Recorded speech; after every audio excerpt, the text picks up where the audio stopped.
ലോകകപ്പ് ഫുട്ബോളിൽ ആദ്യമായി യോഗ്യത നേടിയെത്തിയ കൊച്ചു രാജ്യമായ ക്യൂറസാവോയെ ഗോളുകളിൽ മുക്കി മുൻ ചാമ്പ്യന്മാരായ ജർമ്മനി. ഗ്രൂപ്പ് ഇയിലെ തങ്ങളുടെ ആദ്യ മത്സരത്തിൽ 1-നെതിരെ 7 ഗോളുകൾക്കാണ് ജർമ്മനി വിജയം കൊയ്തത്.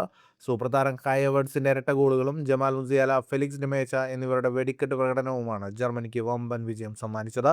68,000-ലധികം കാണികൾ തടിച്ചുകൂടിയ സ്റ്റേഡിയത്തിൽ 6-ാം മിനിറ്റിൽ തന്നെ ഫ്ലോറിൻ വിർട്സിന്റെ അസിസ്റ്റിൽ ഫെലിക്സ് ഡെമേച്ചയിലൂടെ ജർമ്മനി അക്കൗണ്ട് തുറന്നു. എന്നാൽ ലോകകപ്പ് ചരിത്രത്തിൽ കളിക്കുന്ന ഏറ്റവും ചെറിയ രാജ്യമായ ക്യൂറസാവോ 21-ാം മിനിറ്റിൽ കളി സമനിലയിലാക്കി ലോകത്തെ ഞെട്ടിച്ചു.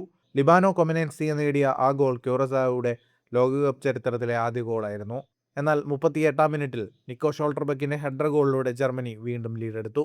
ആദ്യ പകുതിയുടെ ഇഞ്ചുറി ടൈമിൽ ലഭിച്ച പെനാൽറ്റി കൃത്യമായി ലക്ഷ്യത്തിലെത്തിച്ച് കായ് ഹവേർട്സ് ജർമ്മനിയെ 3-1 മുന്നിലെത്തിച്ചു. രണ്ടാം പകുതി തുടങ്ങി തൊട്ടടുത്ത മിനിറ്റിൽ തന്നെ ജമാൽ മുസിയാലയും വലകുലുക്കി. പിന്നീട് നഥാനിയൽ ബ്രൗൺ, ഡെനീസ് ഉണ്ടാവ് എന്നിവരും ഗോൾ പട്ടികയിൽ പങ്കുചേർന്നു. 88-ാം മിനിറ്റിൽ ഹവേർട്സ് തന്റെ രണ്ടാം ഗോളും നേടിയതോടെ ജർമ്മനി വിജയം പൂർത്തിയാക്കി.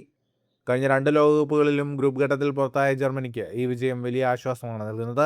ഈ മത്സരം ലോകകപ്പ് ചരിത്രത്തിലെ ഒരു അപൂർവ റെക്കോർഡിനും സാക്ഷ്യം വഹിച്ചു. ലോകകപ്പ് ചരിത്രത്തിൽ നേർക്കുനേർ വരുന്ന കോച്ചുമാരുടെ ഏറ്റവും വലിയ പ്രായ വ്യത്യാസമായിരുന്നു ഇത്. ക്യുറസാവോയുടെ 78-കാരനായ കോച്ച് ഡിക് അഡ്വക്കേറ്റ് ലോകത്തിലെ ഏറ്റവും പ്രായം കൂടിയ കോച്ചായപ്പോൾ ജർമ്മനിയുടെ 38-കാരനായ ഹൂലിയൻ നഗൽസ്മാൻ ഇത്തവണത്തെ ഏറ്റവും പ്രായം കുറഞ്ഞ കോച്ചാണ്. ഫുട്ബോൾ ലോകത്തെ കൂടുതൽ വാർത്തകൾക്കും വിശേഷങ്ങൾക്കുമായി സ്പോർട്സ് കഫേ സബ്സ്ക്രൈബ് ചെയ്യുക.